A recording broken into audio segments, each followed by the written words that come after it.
Alors, dans cette vidéo, on va voir comment passer d'un mode de représentation à un autre. Comme par exemple, comment passer d'une table des valeurs à un graphique ou comment passer d'un graphique à la règle ou de la règle à la table des valeurs, etc. Donc, passage d'un mode à un autre. La première chose qu'on va apprendre, c'est comment passer de la table des valeurs au graphique. Donc, on vous donne une table des valeurs comme celle-ci. Et pour faire votre graphique, vous devez commencer par mettre un titre. Donc, si vous regardez de quoi est-ce qu'on parle dans la table des valeurs, on parle du salaire de Julie. Donc, ça peut être tout simplement ça, votre titre, salaire de Julie. Ensuite, vous devez nommer vos deux axes. Donc, sur l'axe des X, c'est dans la table des valeurs la colonne de gauche. Donc, on va parler du nombre d'heures à ce moment-là. Et sur l'axe des Y, c'est la colonne de droite. Donc, on va parler encore une fois du salaire en argent, en dollars. Puis ensuite, vous devez faire vos pas de graduation. Donc, sur l'axe des X, on peut faire tout simplement des bons de 1. N'oubliez pas que sur chaque pas de graduation, vous devez avoir le même bon. Et pour l'axe des Y, c'est tout simplement des bons de 10. Ici, c'est quand même assez simple de voir c'était quoi le pas de graduation qu'on avait besoin. Alors, une fois que vos graduations sont faites, vous pouvez tout simplement mettre les points de la table des valeurs dans votre graphique, dans votre plan cartésien. Alors, votre graphique devrait ressembler à ceci. Donc, on commence à partir de 0,0 et ensuite, on augmente de 10 $ à chaque heure supplémentaire. Si on veut faire à l'inverse, passer du graphique à la table des valeurs. Donc, on peut voir dans le graphique, dans le plan cartésien, qu'on parle d'un prix d'entrée au zoo. Et sur les deux axes, donc, on a identifié également de quoi on parle. Donc, dans votre table des valeurs, sur la colonne du haut, sur la ligne du haut, c'est toujours ce qu'on retrouve sur l'axe des X. Donc, on a un nombre de personnes ici. Et on commence, si on regarde le premier point, à 0. Ensuite, on augmente de 1 jusqu'à 4. Ensuite, sur la ligne du dessous, on parle de l'axe des Y, bien sûr. Donc, on parle du prix. Combien ça coûte pour le nombre de personnes qui vont au zoo.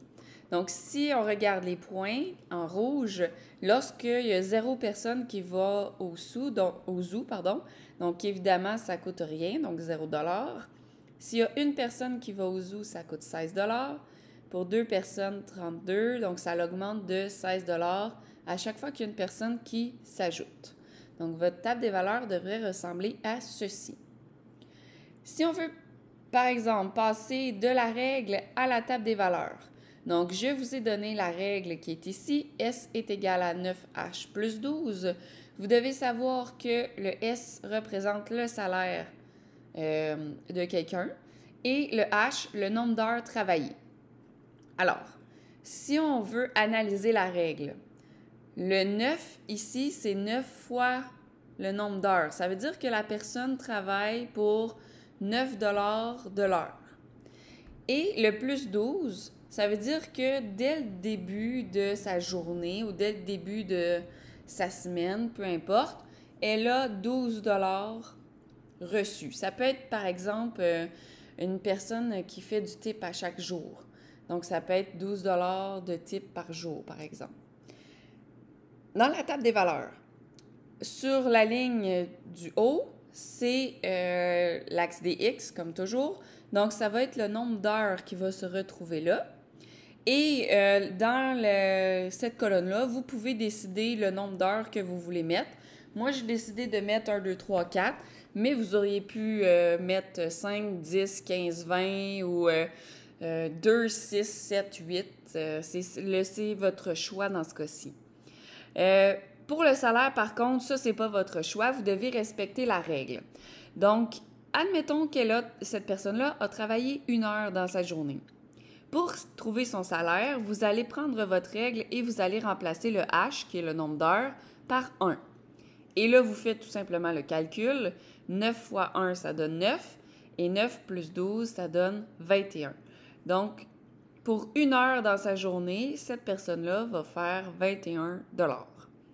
Si elle a travaillé 2 heures dans sa journée, même principe, on remplace dans notre règle le H, le nombre d'heures, par 2. Et on fait le calcul. Donc, 9 fois 2, ça donne 18. Et 18 plus 12, ça donne 30. Donc, pour 2 heures de travail, c'est 30 $. Je vais accélérer un petit peu le processus. Donc, vous comprenez bien que là, on va l'essayer avec pour 3 heures. Donc, 9 fois 3, 27. Et 27 plus 12, ça donne 39. Donc, 39 $ pour 3 heures. Et pour 4 heures, donc 9 fois 4, ça donne 36. Plus 12, 48. Donc, pour 4 heures de travail, 48 $. Et là, si vous remarquez, si vous regardez la régularité ou la raison de notre suite, ça l'augmente toujours de 9 $ à chaque heure supplémentaire. De là vient dans notre règle 9H. Si vous voulez faire l'inverse, donc vous voulez passer de la table des valeurs à la règle, vous devez trouver justement en premier la raison, la régularité. Donc ici, on a des bons de 20. Donc à chaque fois qu'on a un article supplémentaire qui est vendu, on augmente de 20 $. Ça veut dire que chaque article vaut 20 $ finalement. Donc la raison, le coefficient, la régularité, c'est 20. Et là, on veut déterminer si on a besoin d'une constante. Vous vous rappelez la règle d'une suite, c'est toujours T est égal à, ou Y est égal à la raison fois X plus une constante. Alors ici, moi, j'ai mis des variables pour représenter chacune des axes. Donc, le nombre d'articles vendus, j'ai utilisé la lettre A pour article. Et je me suis trompée ici, en fait, là, c'est supposé d'être A. Et S, le solde du compte. Donc, le montant d'argent qu'on a en banque. Alors là, on peut vérifier avec un nombre d'articles vendus pour avoir le bon solde du compte avec notre règle. Donc, si le nombre d'articles vendus est 1, si on a vendu un article, techniquement, il faut que notre solde soit de moins 5. Voyons voir si on a la bonne chose, si on a besoin d'une constante ou non. Donc, dans notre règle, on va remplacer le solde par moins 5 et le nombre d'articles vendus par 1, parce que c'est ce qu'on a dans notre table des valeurs. Faisons le calcul. 20 fois 1, ça donne 20. Est-ce que 20 est égal à moins 5? Non. Qu'est-ce qu'on doit ajouter? Donc, dans le fond, on a besoin d'une constante. Qu'est-ce qu'on doit ajouter à 20 pour avoir moins 5? En fait, on a besoin de moins 25. Alors, notre constante ici devrait être moins 25. La règle va ressembler à ça dans ce cas-ci. Le solde, pour trouver le solde du compte, c'est 20 $ pour chaque article vendu, mais on avait un solde de moins 25 $ dans notre compte en banque au départ. Maintenant, si on veut passer, par exemple, de la règle au graphique ou du graphique à la règle, je vous suggère de toujours passer par la table des valeurs. Donc, vous prenez votre règle, vous faites votre table des valeurs, puis ensuite, à partir de la table des valeurs, vous faites votre graphique. Ou à l'inverse, à partir du graphique, vous faites une table des valeurs et à partir de la table des valeurs, vous pouvez trouver la règle comme on vient de le voir dans la vidéo. Donc, c'est toujours la façon la plus facile de la règle au graphique.